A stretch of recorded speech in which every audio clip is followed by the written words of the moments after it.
প্রতিষ্ঠিত সন্তান দলের ছাতার তলায় সন্তান দলের কর্মীরা দিকে দিকে এক হোক।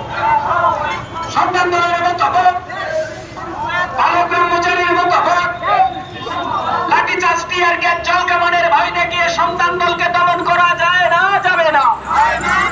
1993 সালের 30 জুন রাত্র 2 ঘটিকায় বিনা নোটিশে টেলিফোন ও বিদ্যুৎ বিচ্ছিন্ন করে টিয়ার গ্যাস জল কামান এবং কেদানি গ্যাসে লাঠিচার্জ করে সন্তান দলকে দমন করা যায় না, যাবে না।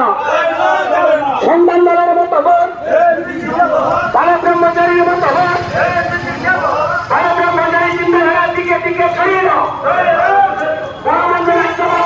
মুখ্যমন্ত্রী নিকটে আমাদের আলাদা 52 দিনের মেডিকেল রিপোর্টের 31 বছর চিন্তাধারা করতে হবে।